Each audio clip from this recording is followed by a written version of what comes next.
यदा लम्बोदरं हन्ति सतां प्रत्यूह सम्भवम् तदा लम्बे दयालम्बम् लम्बोदरपदाम्बुजम् शारदा शारदाम्बोजवदना वदनाम्बुजे सर्वदा सर्वदास्माकम् सन्निधिं सन्निधिं कुर्यात्। नमस्तस्मै भगवते नारदाय महात्मने कामक्रोधविहीनाय ऋषीणां प्रवराय च गुरुर्ब्रह्मा गुरुर्विष्णु गुरुर्देवो महेश्वरः गुरुस्साक्षात् परब्रह्म तस्मै श्री गुरवे नमः।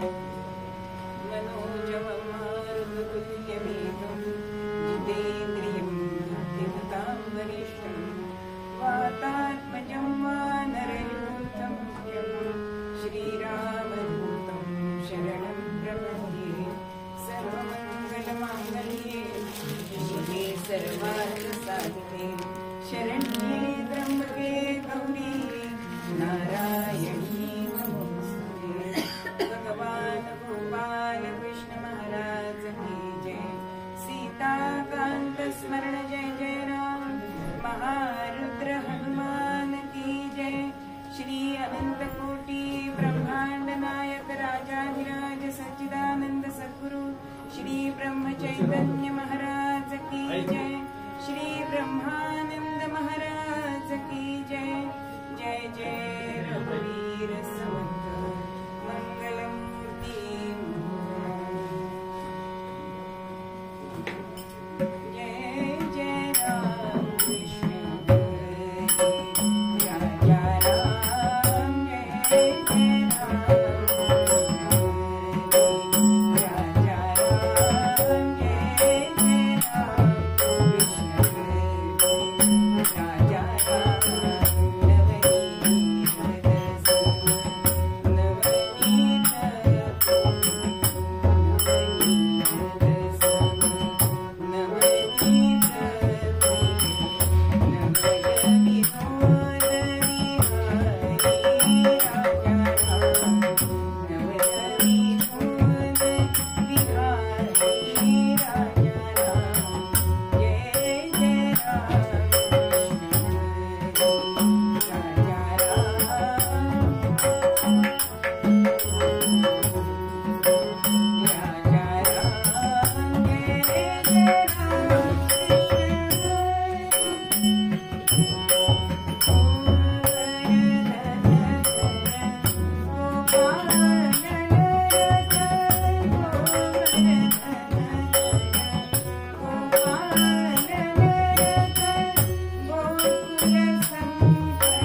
भजन करूया.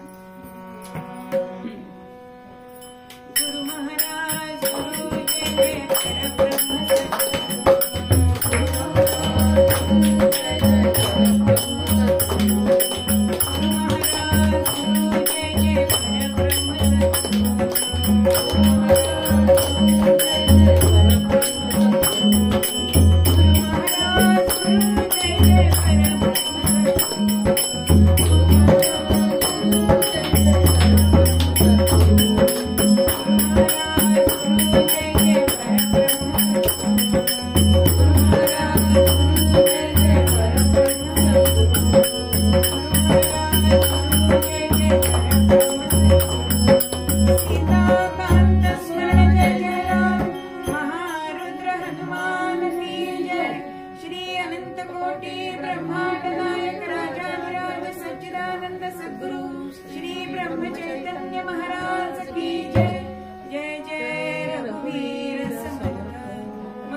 आपण कालच निरूपणासाठी घेतलाय आणि अर्धा अभंगाचं निरूपण काल झालेलं होतं, कारण काल पण गुरुपौर्णिमेची पौर्णिमा असल्यामुळे 2 दिवस गुरूंचं महात्म्य सांगायचं ठरवलं. थोडक्यात आढावा घेऊया की नामदेव महाराज हे भक्त शिरोमणी आणि त्यांना जेव्हा विसोबा केसरांची पूर्ण कृपा झाली, सद्गुरु कृपा झाली, त्यावेळी त्यांच्या मुखातून हा अभंग बाहेर पडला की सद्गुरु नायके पूर्ण कृपा केली, निज वस्तू दाविली माझी मज. सद्गुरु काय करतात तर आपल्यापाशी जे आपलं स्वरूप आहे त्याची ओळख करून देणारे सद्गुरु असतात. आणि सद्गुरूंच्या मुळे काय होतं तर जन्म मरणाचा फेरा चुकतो. आणि म्हणून कैसे हो उतराई कवड्या गुणे, जन्मा नाही येणे ऐसे गेले. सद्गुरु ह्या जन्म मरणाच्या रहाड गाडग्यातून आपल्याला बाजूला करतात, त्या फेऱ्यात आपल्याला पुन्हा अडकू देत नाही. माझे सुख मज दावी आले डोळा, माझे सुख मज दावी आले डोळा, दिधली प्रेम कळा ज्ञान. सद्गुरु आपल्याला ज्ञान देतात. मग ज्ञान हे कसं असतं तर आत्मपरीक्षण करणारं असं जे ज्ञान असतं. ऐक ज्ञानाचे लक्षण पहावे आपणासी आपण, याला आत्मज्ञान असं म्हणतात. आणि हे आत्मज्ञान आपल्याला सद्गुरु देत असतात. आज आपल्याला बघायचंय की सद्गुरूंची आपण सेवा करून त्यांची कृपा मिळवायची असते. मग सद्गुरूंची सेवा करायची, ती निर्व्याजता करायची, अगर्वता करायची. मग अशी सेवा सद्गुरूंची केल्यानंतर आपल्याला कृपेचा मेवा खायला मिळतो. मग आपल्याकडे अनेक अशा गुरु शिष्यांच्या जोड्या, की ह्या गुरु शिष्यांच्या जोड्या म्हणजे सांदीपनी आणि श्रीकृष्ण, वशिष्ठ, विश्वामित्र आणि राम लक्ष्मण, किंवा समर्थ रामदास आणि कल्याण स्वामी, रामकृष्ण परमहंस आणि विवेकानंद, अशा अनेक जोड्या या गुरु शिष्यांच्या आपल्याकडे दिसतात. मग ह्या गुरूंचं महात्म्य असं आहे की गुरूंमुळे आपल्याला भगवत प्राप्ती होते. म्हणून गुरु का देव याच्यामध्ये काय श्रेष्ठ आहे म्हणून एका दोह्यामध्ये असं म्हटलंय, गुरु गोविंद दोनों खडे, गुरु गोविंद दोनों खडे, काके लागू पाय, बलिहारी गुरु अपने, बलिहारी गुरु अपने, गोविंद दीजो बनाए, जोरे भैया राम गोविंद हरे, जोरे भैया राम गोविंद हरे, जोरे भैया राम गोविंद हरे. गुरु आणि देव जर समोर असतील तर पहिलं नमन कोणाला करावं असा जर प्रश्न पडला तर त्याचं उत्तर आहे की सद्गुरूंना आपल्याला नमस्कार करायचे. मग का बरं सद्गुरूंना करायचंय? देवापेक्षा सद्गुरू श्रेष्ठ आहेत, कारण परमेश्वर प्राप्ती ही सद्गुरूंमुळे आपल्याला होते. म्हणून देवाच्या आधी सद्गुरूंना नमस्कार करायचा.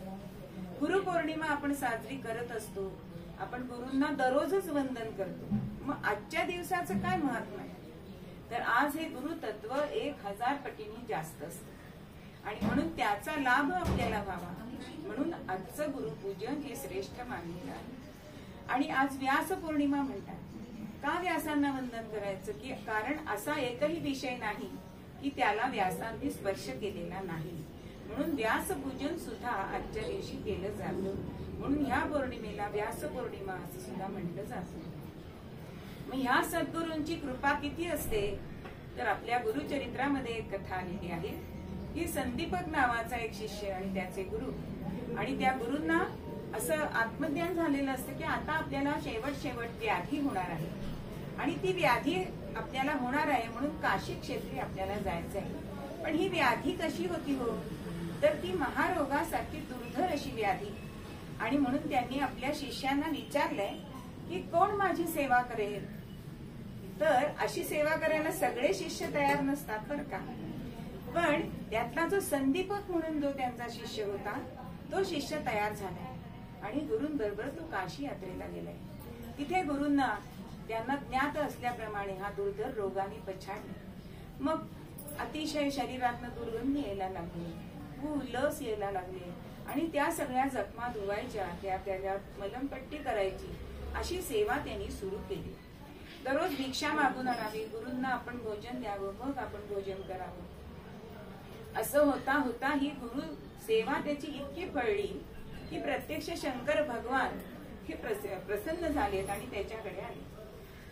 तर त्यांनी विचारलं की मी तुझ्यावर प्रसन्न आहे, तुला काय हवंय? तर तो म्हणतो मी तुमची तर काहीच सेवा केलेली नाही, पण तुम्ही मला का प्रसन्न झाला? तेव्हा तो शंकर भगवान त्यांना म्हणताय की अरे तुझी गुरु सेवा बघून मी तुझ्यावर प्रसन्न झालो. तो म्हणतोय मला तर काहीच नको, पण मी गुरूंना विचारून तुम्हाला सांगेन. आणि म्हणून तो गुरूंकडे येतोय. आणि गुरूंकडे आल्यानंतर गुरूंना ते म्हणतायत की शंकर भगवान मला प्रसन्न झाले, तर तुमची व्याधी ही मी नाहीशी करू का? ते मला प्रसन्न झाले तर त्यांना विचार सांगतो मी तुमची व्याधी दूर करा. पण गुरु म्हणतात नाही नाही, हे भोग भोगूनच संपवावे लागतात, नाही तर मला पुन्हा जन्म घ्यावे लागेल, म्हणून तू असं काही त्यांच्याकडे मागू नको. त्यामुळे मला काहीच नकोय. म्हणून शंकर भगवान तसेच निघून गेले. पुढे काही दिवसांनी प्रत्यक्ष भगवान विष्णू तिथे आले आणि ते म्हणतायत की तुला बाळ काय हवंय? मी तुझ्यावर अत्यंत तुझ्या गुरु सेवेने प्रसन्न आहे. तेव्हा ते म्हणतायत म्यूट करा ताई, सायलेंट करा.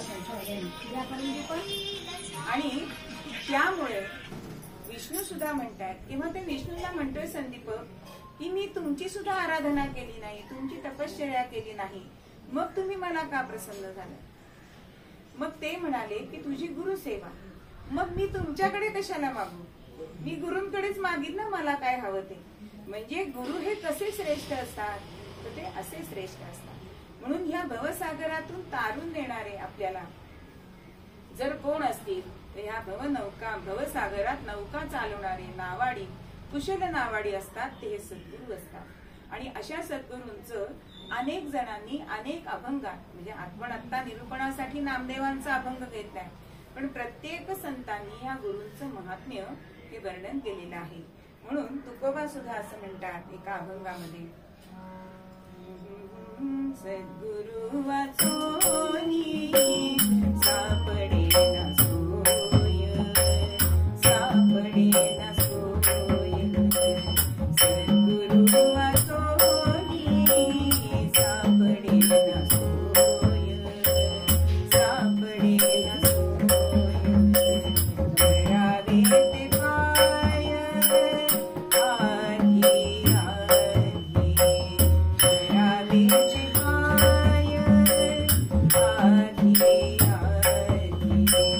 सद्गुरु वाचोनी सापडे ना सोय, सापडे ना सोय, सद्गुरु वाचोनी सापडे ना सोय, सापडे ना सोय, सद्गुरु वाचोनी सापडे ना सोय, धरावे ते पाय आधी आधी.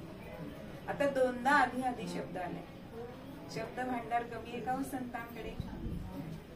मग ह्या आधीचे आणि दुसऱ्या आधीचा काय त्याचा अर्थ आहे? तर आधी म्हणजे आपलं म्हातारपण यायच्या आधी आपण सद्गुरूंना शरण जायचंय. आणि दुसरा असा अर्थ आहे की आपल्याला आधी व्याधी व्हायच्या आधी सद्गुरूंना आपण शरण जायचं. मग हे सद्गुरू कसे असतात हो? तर त्यांना अनेकांनी, म्हणजे जसं ह्या अभंगामध्ये तुकोबा त्यांचं वर्णन करतात, तसं ज्ञानेश्वर माऊली सुद्धा म्हणतात की सद्गुरू सारिका असता पाठी राखा, इतरांचा लेखा तो. म्हणजे सद्गुरूंच्या चरणी शरण जायचंय, म्हणजे कल्पतरू खाली बसायचंय, हे आपण कालच्या पूर्वरंगामध्ये बघितलंय. मग एकनाथ महाराज सुद्धा म्हणतात की गुरु माता, गुरु पिता, गुरु आमची कुलदेवता. प्रत्येक संतांनी ह्या गुरूंचं वर्णन अगदी मनापासून केलं. ह्या गुरूंना किती आपण निष्ठा असावी? आपल्याला प्रत्येक अभंगामध्ये बघता असं दिसतं की एका जनार्दनी. अहो, गुरूंवर निष्ठा आहे म्हणून गुरूंचं नाव प्रत्येक अभंगामध्ये नाथन घेतात. किंवा बाप रघुमा देवी बरू किंवा निवृत्ती दासू असं माऊली म्हणतात. असं प्रत्येकाने आपल्या गुरूंच्या पाशी शरण गेलेले आपल्याला दिसतात. मग या गुरूंना असं गुरुपद आहे की त्याला वयाचं बंधन आहे का? त्याला जातीचं बंधन आहे का? कोणीही कोणाचाही गुरु होऊ शकतो. तसं उदाहरण सांगते की तुलसीदास जेव्हा त्यांचा विवाह होतो आणि त्यांची पत्नी रत्नाबाई तिच्याशी अत्यंत त्यांचं प्रेम असतं. ती अशी घटना घडते की ती एक दिवस माहेरी जाते आणि यांना चैन पडत नाही आणि ते रात्री तिच्या माहेरच्या गावाला निघतात. पण मध्ये मोठी नदी असते, भर पाऊस पडत असतो. पावसामध्ये त्या नदीला पूर आलेला असतो, पण तरी सुद्धा एक ओंडका त्यांना दिसतो आणि त्या ओंडक्याला धरून धरून ते बैल तीरावर जातात आणि आपल्या पत्नीच्या घरी म्हणजे सासूरवाडी जातात. वरती बघतात दिवा लागलेला दिसतो आणि त्यांना एक दोर दिसतो. तर त्यांना असं वाटतं की आपण जसं तिच्यासाठी विवल झालोय विरहामध्ये, तशीच ती सुद्धा झाली. म्हणून त्या दोरीला धरून ते वर जातात. तेव्हा ती म्हणते, तुम्ही वर आलात कसे आणि इथपर्यंत ह्या पावसात आलात कसे? तर मी तुझ्यासाठी आलो. तूच मला एक ओंडका पाठवलास, तूच मला खिडकीला दोर पाडला बांधून ठेवला होतास. तेव्हा ती दिवा घेऊन बघते तर तो दोर नसून तो सर्प असतो. तो ओंडका म्हणजे खरा लाकडाचा ओंडका नसतो, तर एक अर्धवट असं गलेवर असतं. पण प्रेमाच्या ह्याच्यामध्ये त्यांना त्याचं भान राहत नाही. आणि म्हणून आपल्या पतीला ती म्हणते की तुम्ही जेवढं माझ्यावर प्रेम करता तेवढं जर प्रभू रामचंद्रांवर केलं तर तुमचं आयुष्य उतरून जाईल.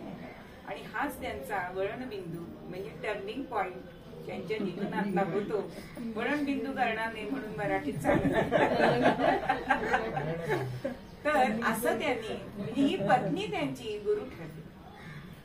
तसंच एक राजा होता आणि त्या राजाकडे त्यांचे गुरु होते.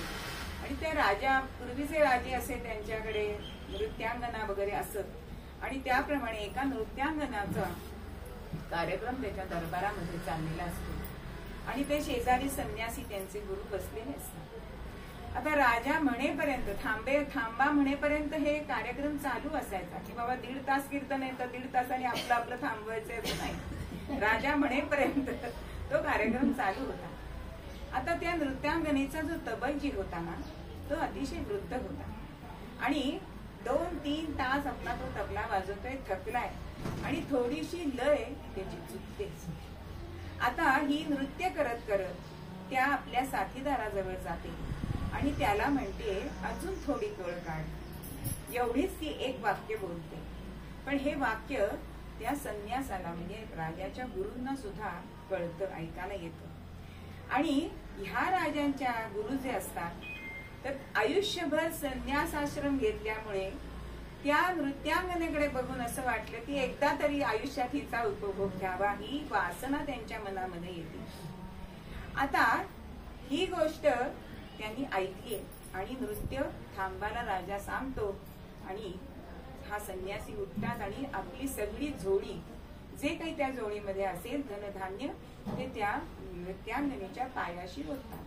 आता राजाला समजत नाही की आपले गुरु हिच्या पायाशी का हे गेले. तेव्हा ते म्हणाले की आज माझी ही गुरु ठरली.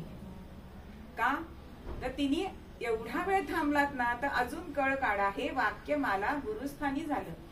म्हणजे आयुष्यभर मी संन्यास घेतला आणि मला या क्षणाला की माझं आयुष्य सरत आलंय, पण मला या वेळेला असं वाटलं की हिचा उपभोग घ्यावा. पण अजून थोडी कळ काढ हे वाक्य माझ्यासाठी गुरु वाक्य ठरलंय म्हणून आज ही माझी गुरु झाली.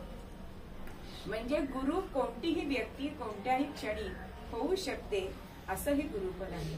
मग ते लहान मुल असो, वेश्या असो, पत्नी असो, नाहीतर अजून कोणी आपली शेजारी असो, हे गुरुपद आपण देतो. अहो प्रत्यक्ष दत्तगुरूंनी सुद्धा 24 गुरु आपल्याला केलेले दिसतात. मग असे हे गुरुपद हे किती श्रेष्ठ आहे हो. म्हणून तुकोबा त्यांना म्हणतात की लोह परिसाची नसा हे उपमा. त्यांना अनेक जणांनी अनेक उपमा गुरूंना दिलेली आहे. की परिसाची त्यांना उपमा दिली. मग परिसाची उपमा सुद्धा ह्या गुरूंना कमी पडते. कशी तर बघा, परिस असतो तो लोखंडाला किंवा धातूला, आता माझ्या माहितीप्रमाणे फक्त लोखंडाला, पण सगळ्या धातूंना तो परिस सोनं करतो असं एकदा वाचनात आलं. मग परिसाला तो परिस हा लोखंडाला सोनं करतो, पण परिसत्व देतो का हो? त्याला परिसत्व देत नाही. त्याला परत दुसऱ्याला सोनं करता येत नाही.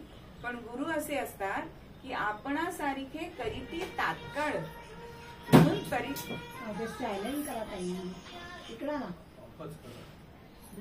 म्हणून गुरु हे परिसापेक्षा सुद्धा श्रेष्ठ सांगितलेले आहे. त्यांना कोणी सागराची उपमा दिलेली आहे.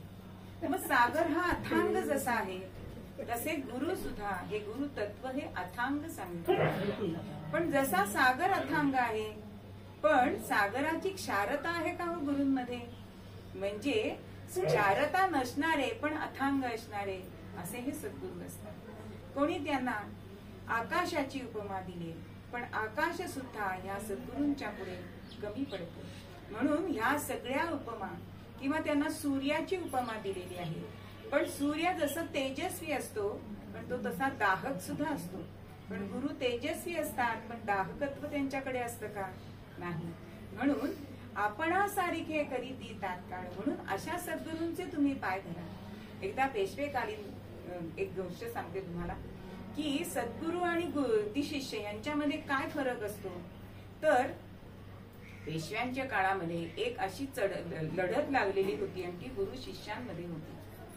आणि त्या न्यायाधीशाला असं वाटलं की मी कोणाला पहिला नंबर देऊ, कारण दोघंही समतुल्य आहेत असं त्यांना वाटत होतं. म्हणून एकेकाला त्यांनी बोलवलं आणि एकेकाला बोलवल्यानंतर पहिल्याला जो बोलवलाय तर ते असतात गुरु.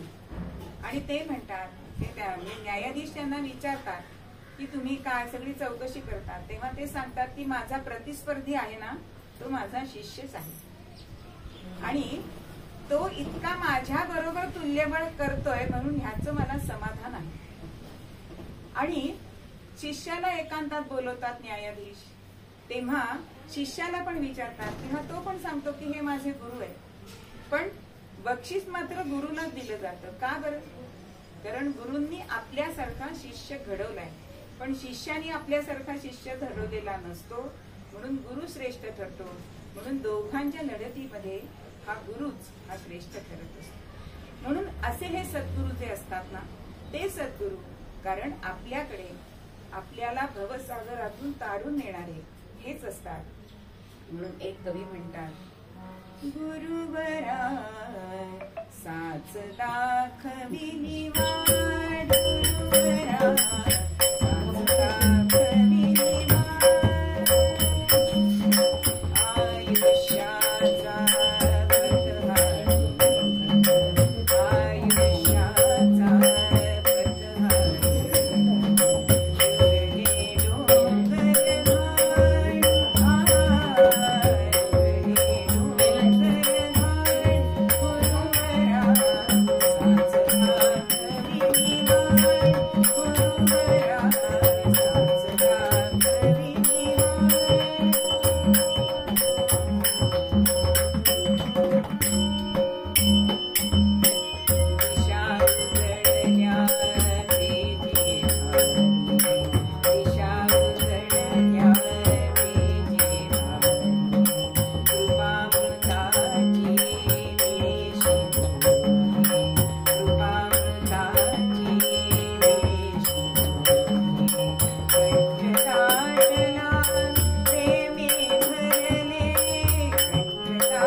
आपण गुरूंना शरण गेल्यानंतर आपल्या आयुष्यातल्या जे सगळे मार्ग असतात ना ते तेजाने भरून जातात आणि कृपामृताची शिदोरी मिळते. आणि ती शिदोरी कधी संपत नाही. तो टिफिन बॉक्स नाही, ती कृपेची शिदोरी कायम आपल्या बरोबर असते. म्हणून सद्गुरूंच्या जवळ गेल्यानंतर कंठ दाटला प्रेमे भरले लोचन काठोकाठ अशी ह्या कवीची कल्पना आहे की सद्गुरूंशी गेल्यानंतर किती अनन्यता असावी. तर आपलं पण हे उरता कामा नाही तरच तुम्ही सद्गुरूंना शरण गेलाय असं म्हटलं जातं. हे सद्गुरू सतत आपली परीक्षा सुद्धा घेत असतात. किती परीक्षा घेत असतात एक शिष्य सद्गुरूंकडे जातात आणि सद्गुरूंकडे गेल्यानंतर पहिल्यांदा आपल्याला एक आत्मसन्मान असतो बघा प्रत्येकाला. तसं या शिष्याला असं वाटतं की आपली कोणी दखलच घेतली नाही. पण सद्गुरू त्यांच्याकडे अजिबात लक्ष देत नाहीत आणि तो अत्यंत निराश होतो. पण सद्गुरू म्हणतात की अजून तू वर्षभर नामस्मरण कर आणि पुन्हा ये. म्हणून तो निघून जातो आणि वर्षभराने नामस्मरण करून पुन्हा येतो. पण पुन्हा आल्यानंतर त्यांच्या दरबारामध्ये, त्यांच्या कुटीमध्ये एक स्त्री असते, त्यांची शिष्या, ती झाडलोट करत असते. आणि झाडलोट करत असताना तो केर त्यांच्या अंगावर जातो आणि तेव्हा ते अत्यंत क्रोधायमान होतात आणि मला या गुरूंकडे शिकायचंच नाही असं म्हणतात. म्हणजे जिथे गर्व आहे तिथे तुम्हाला ज्ञान प्राप्ती होत नाही. पण तरी सुद्धा सद्गुरू सांगतात की 1 वर्षांनी पुन्हा नामस्मरण करून तू माझ्याकडे ये. कारण दिनाचा दयाळू असणारे असे हे सद्गुरू असतात आणि गुरु आज्ञा मानतात आणि परत वर्षभर जातात आणि पुन्हा येतात. आणि तेव्हा मात्र सडा सारवण करणारी जी स्त्री असते ती शेणखळा घालत असते बरं का, आणि तो शेणखळा त्यांच्या अंगावर पडतो. पण आज 3 वर्ष नामस्मरण करून मन शुद्ध झालंय आणि त्या बाईंनाच ते धन्यवाद देत आहेत की तुम्ही आज मला तुमचा राग आला नाही, म्हणजे माझ्यातला जो मीपणा आहे तो गेलाय आणि सद्गुरूंनी त्यांच्यावर कृपा केली. म्हणजे 3 वर्ष प्रतीक्षा. म्हणून सद्गुरु कृपेची कधी आपल्याला प्राप्ती होईल हे आपण सांगू शकत नाही, पण ती वेळ आली की आपल्याला ती प्राप्ती नक्कीच होते. म्हणून सद्गुरु अनुग्रह मिळणं हे अत्यंत भाग्यवंताचे लक्षण आहे. मग ह्या गुरूंचे सुद्धा अनेक प्रकार सांगितलेले आहेत. पांडुरंग शास्त्री आठवण्यांचं संस्कृती पूजन नावाचं एक पुस्तक आहे. त्याच्यामध्ये त्यांनी असं सांगितलंय की चंदन गुरु म्हणून एक गुरूंचा प्रकार आहे. मग चंदन गुरु म्हणजे काय, तर चंदन जसं झिजतं आणि चंदनाकडे 2 गुण आहेत, की शीतलता आहे आणि सुगंध पण आहे.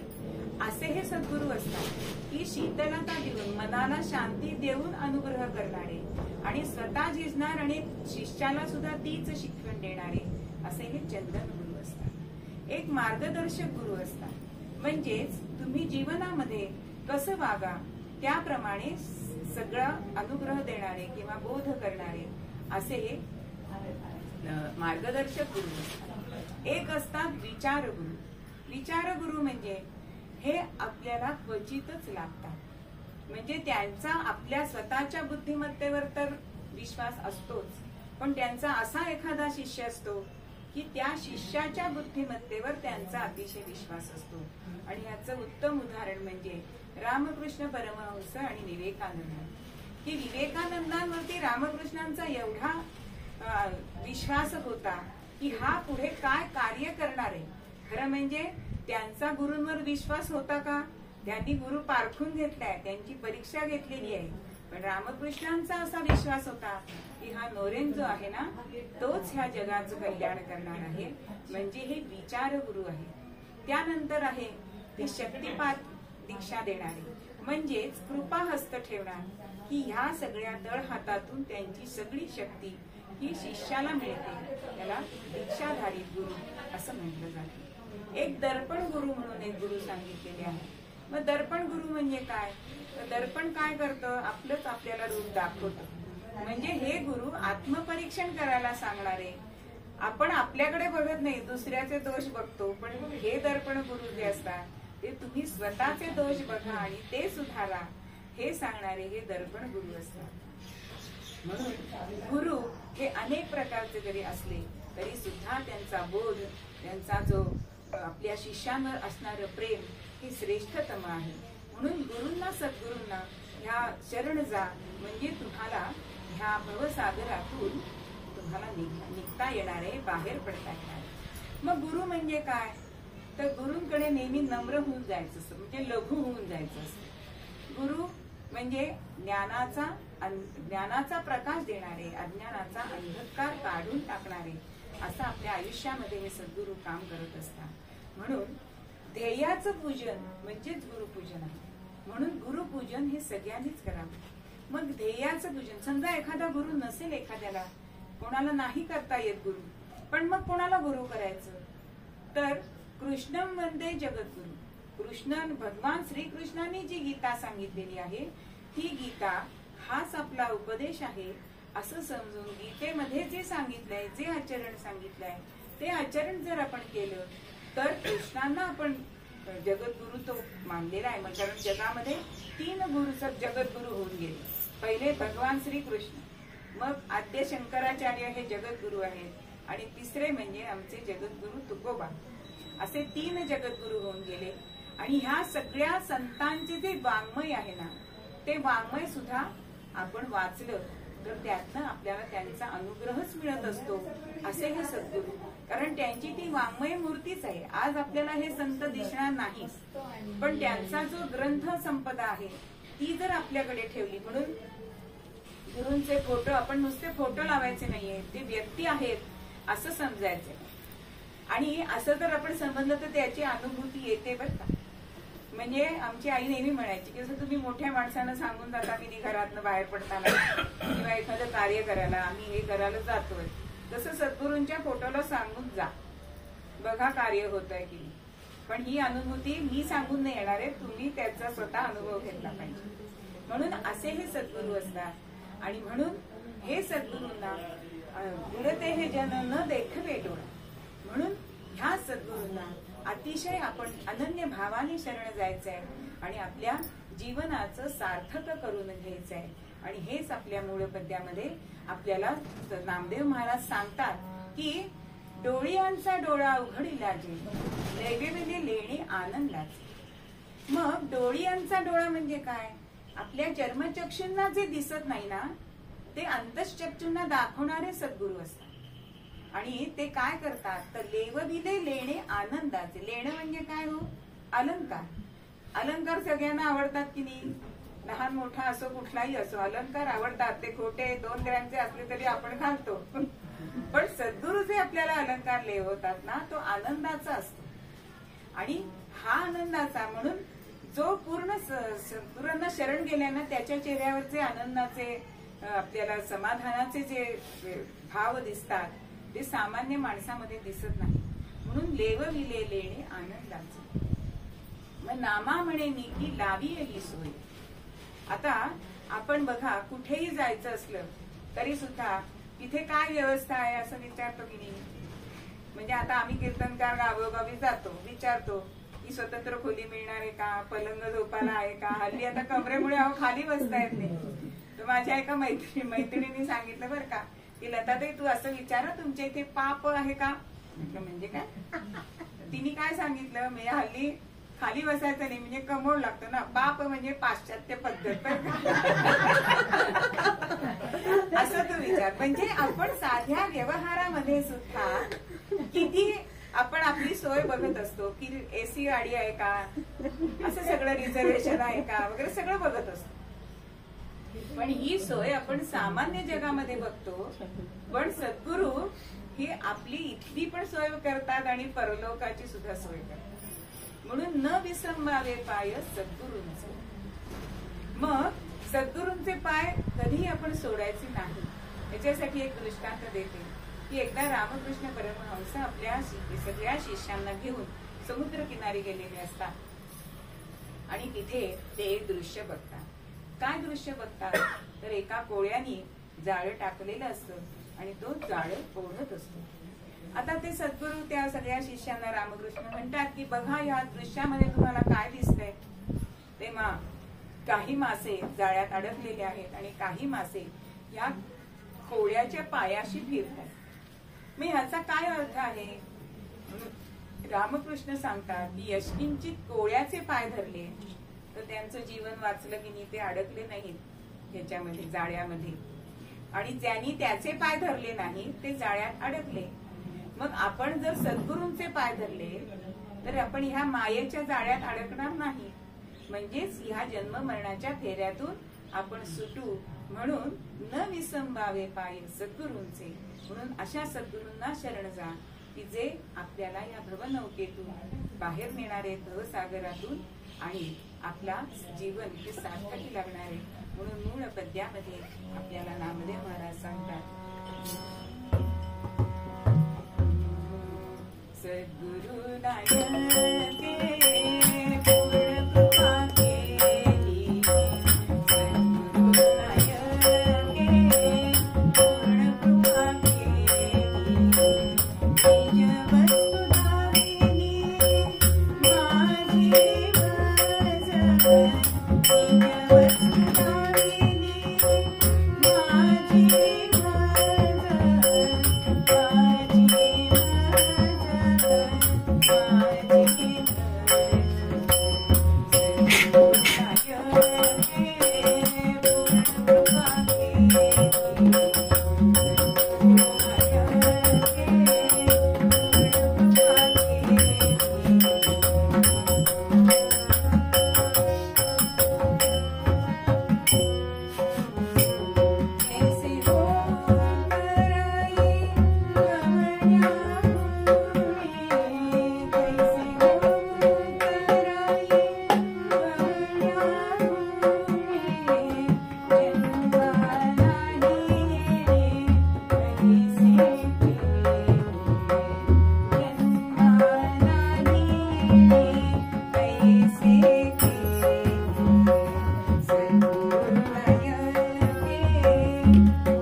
नाही तो भजन सेवेला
हे दाखवत आहे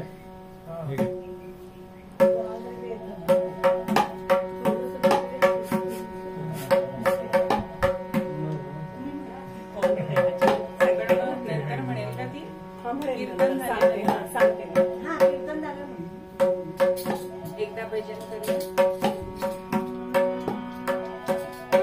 घोषणा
सच्चिदानंद सद्गुरु श्री ब्रह्म चैतन्य महाराज की जय। जय जय रघुवीर समर्थ मंगल मूर्ती मोरया।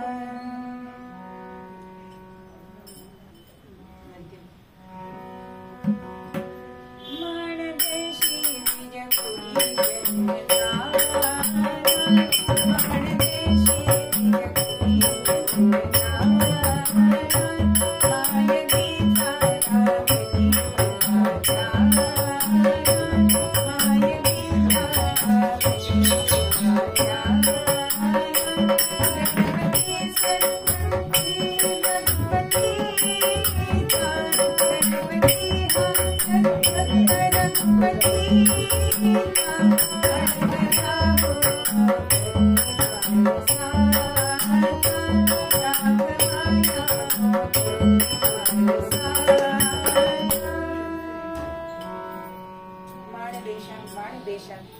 म्हणजे गोंदवल्यामध्ये बीजकुळामध्ये जन्म पावलेले आमचे महाराज, नाव गणपती।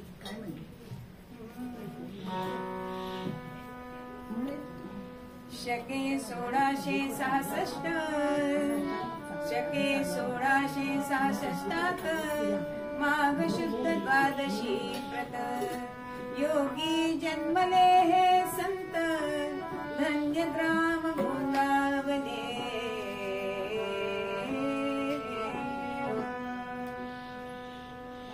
सद्गुरु आपले सद्गुरु त्यांचं आपण आज चरित्र बघायचंय, कारण त्यांनी सुद्धा सद्गुरु सेवा केली आणि सद्गुरु अनुग्रह मिळवलाय। तो कथाभाग आज बघायचा की कुलकर्णी यांच्या घरामध्ये पुत्र जन्माला आले। गीतामाय आणि रावजी यांच्या पोटी गणपती असं नाव ठेवलंय। 5वी 6वीची पूजा झाली आणि जातक वर्तवले। आणि हा जातक म्हणजे पुढे हा मुलगा काय करेल हे सांगणार, त्याला जातक कर्म असं म्हटलं जातं। आणि त्या सांगणाऱ्या ज्योतिषांनी असं सांगितलंय की लक्ष्मी वास सदोदित करी सिद्धी घरी राबेल ती घरी। या मुलाच्या घरी लक्ष्मी सतत वास करेल, रिद्धी सिद्धी याच्या दारी असते, पण हा कोणाच्याही मोहामध्ये पडणार नाही। या परांना आधी धाती धरेल, त्यांचे संसार करेल, पण स्वतः मात्र भार्या पुत्र धन याच्यापासून विरक्त राहील आणि श्रीराम सेवा वरील करील नाही बर।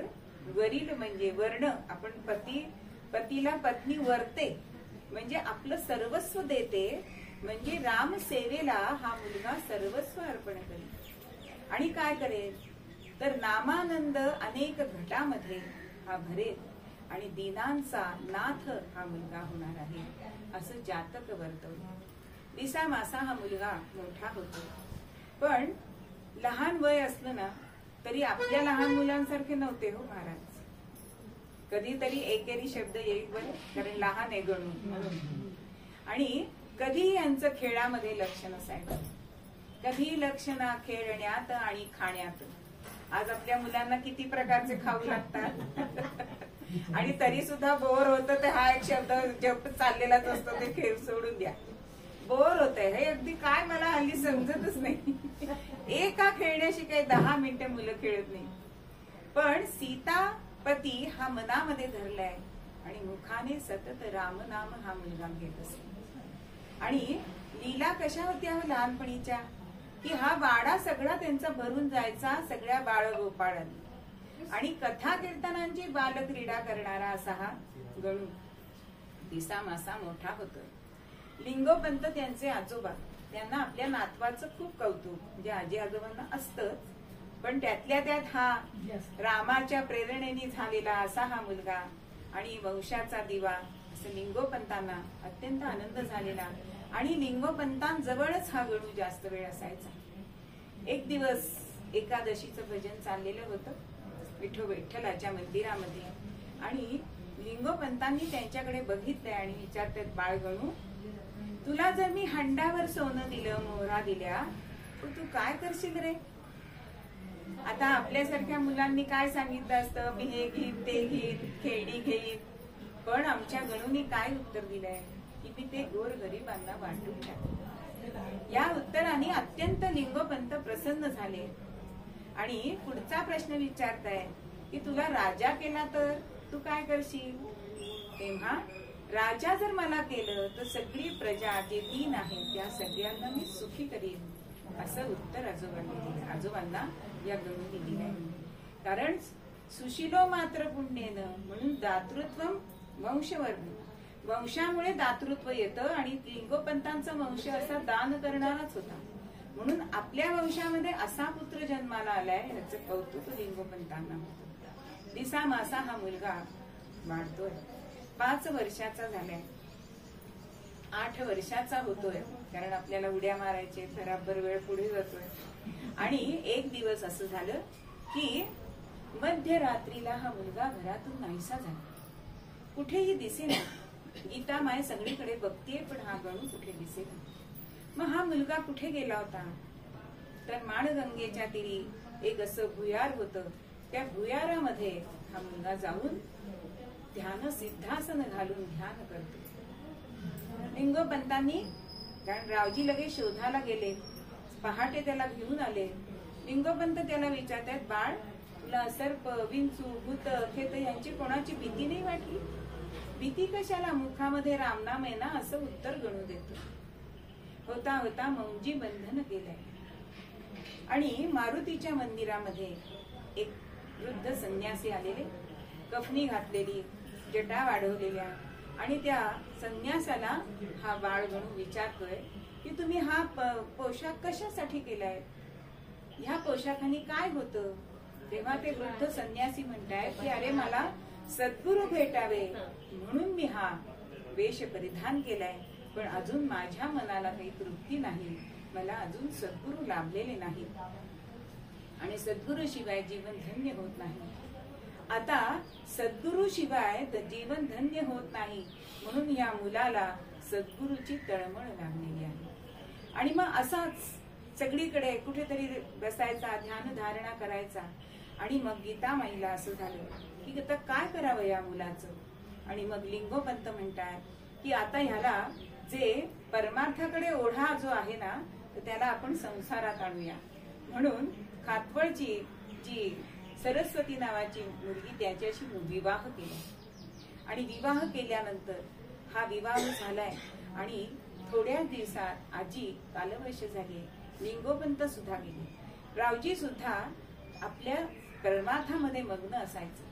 आणि मग अशा परिस्थितीमध्ये गणूला असं झालं की आता आपण घरातून निघून जाऊया आणि गुरु शोध करूया, कारण गुरु भेटीची तळमळ लागलेली होती. आणि ह्या तळमळीसाठी, कारण मित्र जे होते ना ते सुद्धा त्याच मार्गामध्ये ते ओढत होते, म्हणून 3-4 मित्र, दामोदर वगैरे असे मित्र घेतले आणि कोल्हापूरला गेले. 3-4 दिवस भिक्षा मागावी, जे मिळेल ते खावं. अहो पण सगळ्यांना हे कसं जीवन आवडणार. थोड्या दिवसांनी तो दामोदर म्हणाला आता मी घरी जातो, आणि अजूनही घरी आला नाही, म्हणजे मुलगा नक्कीच गावाबाहेर गेलेला आहे. असं झाल्यानंतर मात्र तिथे देव मामलेदार म्हणून एक होते, त्यांच्याकडे हे गेले आणि त्याचं ते तेजपुंज मुखकमल बघितलंय. आणि तिथे जे एक दाम्पत्य होतं त्यांनी त्यांना दत्तक घ्यायचा सुद्धा विचार केला. पण तेवढ्यामध्ये रावजी तिथे गेले आणि रावजींनी सांगितलं की हा आमचा मुलगा आहे, आणि महाराजांना परत घरी आणले. पण गुरु भेटीची तळमळ काही जाईल. शेवटी पुन्हा एकटेच गेले आणि त्यावेळेला असं झालंय की एक भिकारी कोल्हापूरच्या मंदिरामध्ये त्यांच्याकडे मला काहीतरी दान द्या आणि जवळ तर काहीच नव्हतं म्हणून कानाची भिकबाळी जी होती ती ओढून काढलीये आणि ती त्याला देऊन टाकली. त्यामुळे महाराजांचा कान हा तुटका होता आणि तीच पुढे खूण पुढच्या चरित्रामध्ये आपण कधीतरी तो भाग बघूया. आणि त्यामुळे ते तिथून निघाले, देशभ्रमण करताय. जसं देशभ्रमण करताना त्यांनी समाजाची स्थिती बघितली. काय होती समाजाची स्थिती हो, की दांभिक गुरु हे फार समाजामध्ये झालेले होते. नको त्या अर्थ ह्या परमार्थाचा काढत होते आणि हे त्यांना रुचत नव्हतं. अनेक संतांच्या भेटी झाल्या, आबूला गेले, तिथे पण अनेक संत भेटले. कोणाकोणाकडे ते जात होते, त्यांना तिथे आनंद वाटत होता, पण जी तळमळ, शांती, समाधान मिळायला पाहिजे ते त्यांना मिळत नव्हतं. आणि असं करून एकदा ते काशीला गेले. काशीला गेल्यानंतर तिथे प्रत्यक्ष शंकर भगवानांनी सुद्धा त्यांना दर्शन दिलेलं आहे. अगदी 12-13 वर्षाचं वय, पण इतकं योग साधना त्यांनी केली की त्यांना या मधल्या काळात दत्ताचं दर्शन सुद्धा झालेलं होतं. आणि पुन्हा ते काशीला गेल्यानंतर तिथे रामकृष्ण परमहंस एकदा त्यांना संत अक्कलकोटचे स्वामी समर्थ सुद्धा त्यांना भेटले, पण त्यांनी सांगितलं की मी तुझा गुरु नाही, योग्य वेळ आली की तुझा गुरु तुला मिळेल. आणि म्हणून त्यांना वंदन करून ते काशीला जेव्हा गेले तेव्हा तिथे रामकृष्ण परमहंस त्यांना भेटले आणि रामकृष्णांनी त्यांना सांगितलंय, काय सांगितलंय, फिरे सुभग बालका, फिरे सुभग बालका करते गावाकडे, फिरे सुभग बालका करते गावाकडे, अत्यंत सुखी, फिरे सुभग बालका करते गावाकडे, असे अत्यंत दर्शनास द्यावे, शरणदार तुकाई प्रती. इथे तुकाई नावाचे तुला तुझे गुरु भेटतील. येळेगाव इथे तुझा आणि तुझं काम तिथे होईल. ते सुद्धा तुला भेटण्यासाठी अत्यंत आतुर आहे. आणि त्यानंतर मात्र बालमूर्ती सांग गणपती,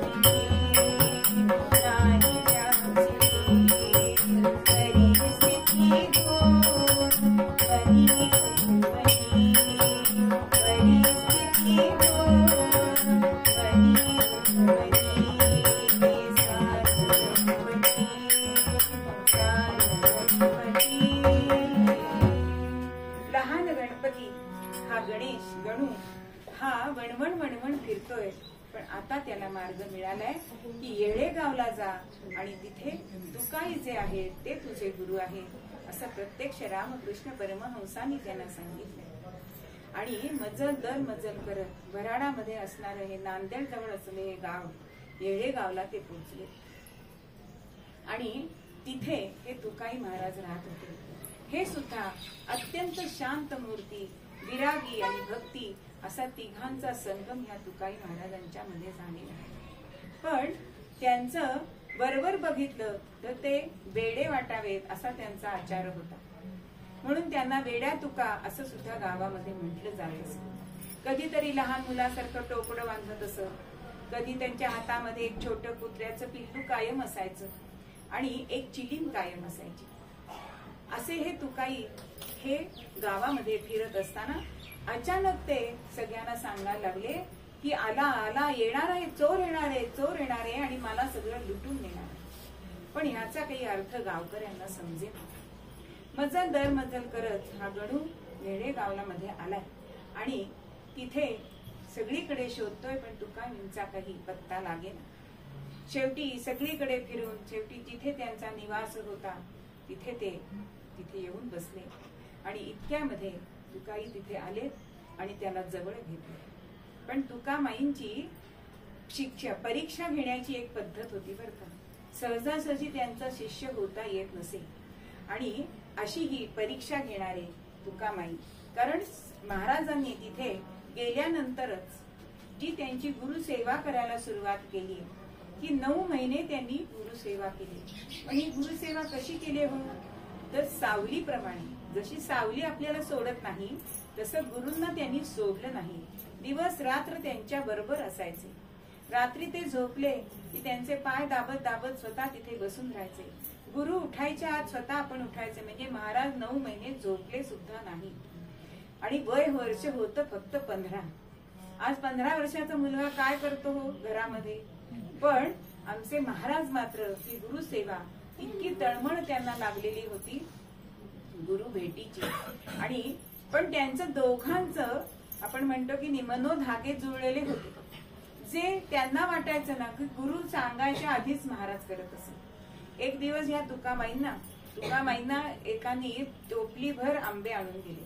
आणि त्यातला एक आंबा अतिशय छान मोठा रसरशीत असा दिसत होता.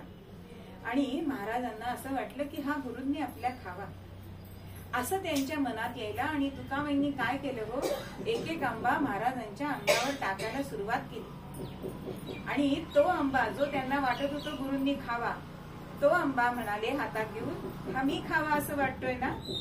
म्हणजेच या मनीचे त्या हृदयीचे त्या हृदयीला जे असं असतं ना, तसं ह्या तुकामाईंचं आणि गणूचं होतं. आणि अनेक परीक्षा ह्या तुकामाईंनी यांच्या घेतली की काय करावं.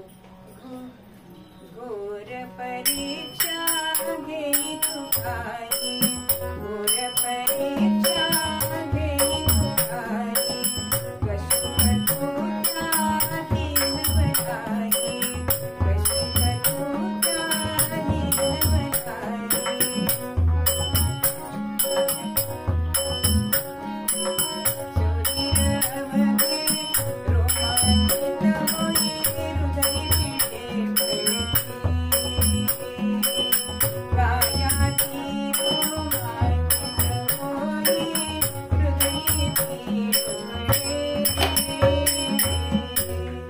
त्यांच्या परीक्षा बघितल्या ना की आता सुद्धा आपल्याला आपल्या हृदयाला पीळ पडतो. आज आपण कुठल्याही एंट्रन्स परीक्षा मुलं देतात, पेपर फुटतात, आमची मेहनत वाया गेली असं म्हणतात. नीटची परीक्षा नीट देता यावी म्हणून खूप प्रयत्न करत असतात.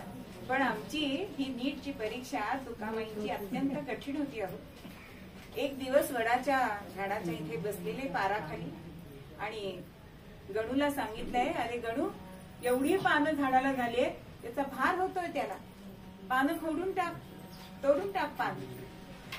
विश्वास व गुरु वाक्येशु आपण काल बघितलं की गुरुवचनावर विश्वास असायला पाहिजे. कुठलाही विकल्प मनामध्ये येता कामा नाही. आणि गणूंनी पानं तोडली. आता पानं तोडल्यानंतर वडाच्या पानातनं चीक येतो. आणि मग तुकाई म्हणताय की अगं, अरे ते झाड रडतंय, ते त्याचं रक्तच आहे, ते लावून टाक परत पानं. आता आपण म्हणलं कशी पानं लागणार असं म्हटलं असतं की नाही. पण गुरुवचनावर विश्वास, सगळं पानं लावली आणि लावून झाली. एक दिवस महाराजांना त्यांनी सांगितलं की ह्या डोहामध्ये उडी मार. आणि डोहामध्ये उडी मार सांगितले, बाहेर ये सांगितलं नाही. म्हणून खोल गेले, पाण्यात उडी मारली आणि पद्मासन घालून ध्यान धारणा करताय. 2-3 तास झाले. बाकीची माणसं घाबरली की हा मुलगा अजून वरती कसा येत नाही. पण जेव्हा तुकामाईंनी सांगितलं तेव्हा गणूवर आले. अशा अनेक परीक्षा ह्या महाराजांनी तुकामाईंच्या दिल्या. आणि एक अत्यंत अवघड अशी परीक्षा म्हणजे सकाळी 10 वाजताची वेळ आणि काही मुलं ह्या नदीकाठी खेळायला आलेली. आणि मुलांकडे बघितले आणि गणूला सांगितले, गणू, एक खड्डा खण आणि ह्या मुलांना त्या खड्ड्यात टाक, माती टाक आणि त्याच्यावर नामस्मरण करत बस. अगदी जशी गुरूंनी सांगितली तशी आज्ञा तंतोतंत पाळली. आता बराच वेळ झाली, मुलं घरी येईनात म्हणून पालक आले. आणि मुलं शोधतायत तेव्हा तुकाईच म्हणतायत, काय शोधताय तुम्ही? म्हणे आमची मुलं अजून घरी आली नाही. तेव्हा ते म्हणतायत की ह्या मुलांनी, हा मुलगा बसलाय ना त्याच्या खाली गाडलेत त्यांनी. आता असं ऐकल्यानंतर कुठले हो पालक शांत बसतील? अहो काठ्यांनी बडवायला लागले महाराजांना. पण त्या मातीच्या ढिगावर बसतानंतर सद्गुरूंनी सांगितलं होतं की मौन पाळायचंय, कुठलाही प्रतिकार करायचा नाही.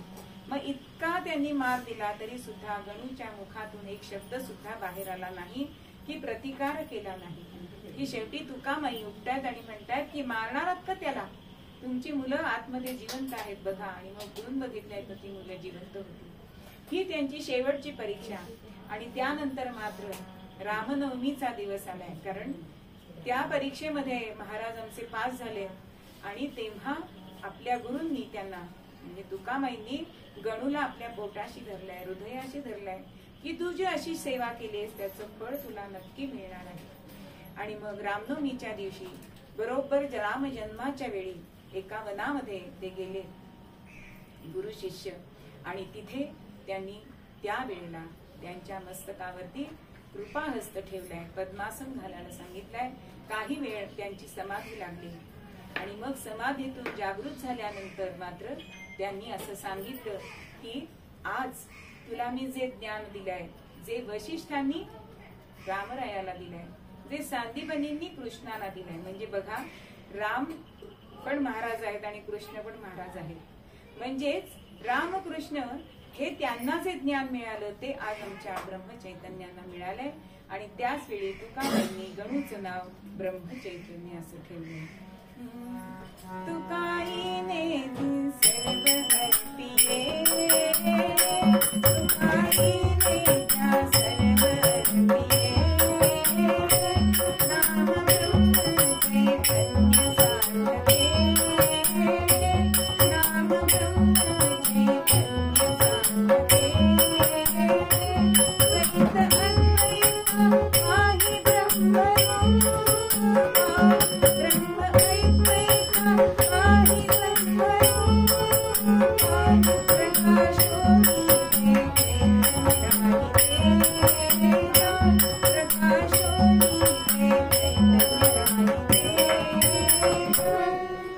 ब्रह्मचैतन्य असं नाम त्यांचं ठेवलं. मग ब्रह्मचैतन्य म्हणजे काय हो? बाबासाहेब बेलसरे या ब्रह्मचैतन्याचा अर्थ उचलून सांगतात की ब्रह्माला चैन पडेना म्हणून ते चैतन्य रूप होऊन भूतलावर आलं, म्हणून त्यांचं नाव ब्रह्मचैतन्य असं ठेवलं. आणि खरोखरच दीक्षा देताना म्हणजे महाराजांना सगळी अनुकूल स्थिती होती बघा. कुलकर्णी पद होतं, चांगली पत्नी होती, आई वडील होते, सधन कुटुंब होतं, सगळी अनुकूल परिस्थिती असताना सुद्धा गुरु भेटीची तळमळ होती. आणि म्हणून सगळ्याचाच त्यांनी त्याग केलाय आणि गुरु भेटीसाठी ते बाहेर पडलेले आहेत. आणि जेव्हा गुरु भेटी झाली, गुरु कृपा झालाय त्यांच्यावरती, तेव्हा तुकारामांनी त्यांना सांगितलंय की आता समर्थांचं कार्य तुला करायचं, माझं महत्व तू वाढवायचं नाहीस. समर्थांचं काम काय आहे तर रामनामाचा प्रसार आणि प्रचार हा तुझ्या जीवनाचं इप्सित असणार आहे. म्हणून तू राम मंदिर बांध, सगळ्यांना रामनामाचा दीक्षा दे आणि रामनामाचा प्रसार कर. की आयुष्यभर महाराजांनी आपल्या गुरूंनी सांगितलेलंच कर्तव्य जे केलं आणि आजही गोंदवल्यात आपण बघतो की हे अव्याहतपणे चालू आहे. महाराज गेल्यानंतर सुद्धा 110-13 वर्ष जवळजवळ झाली तरी सुद्धा हे काम चालू आहे, रामनामाचा प्रसार चालू आहे.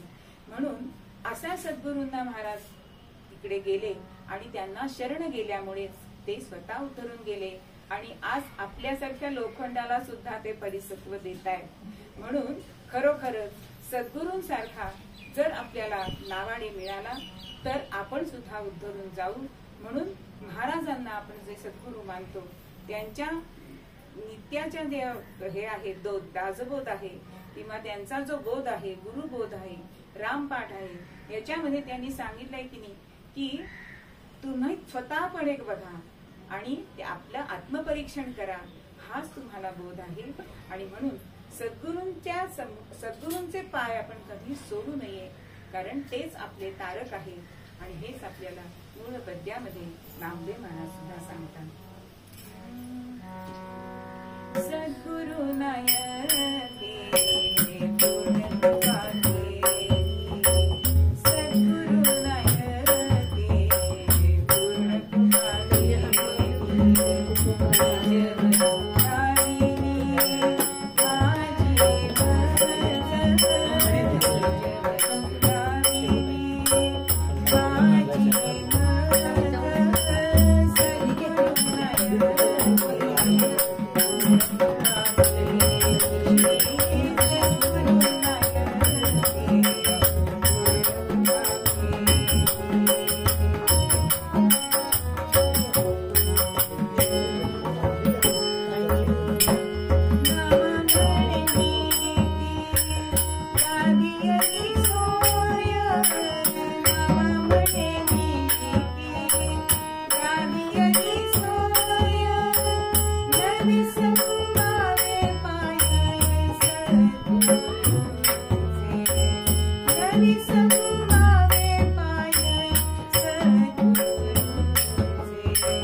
झालेली सेवा सद्गुरूंच्या चरणी अर्पण करूया. एक मागणं मागूया, आता नंतर एक मागणी मागाया आले दारी देवचला, श्री भगवंता देवचला, श्री भगवंता देवचला. नाम तुझे स्मरण्याया, नाम तुझे स्मरण्याया, शांती देवी नित्याला, श्री भगवंता देवचला. नाम तुझे गाया, नाम तुझे गाया, सुंदर वाणी देवचला, श्री भगवंता देवचला, श्री भगवंता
Thank you.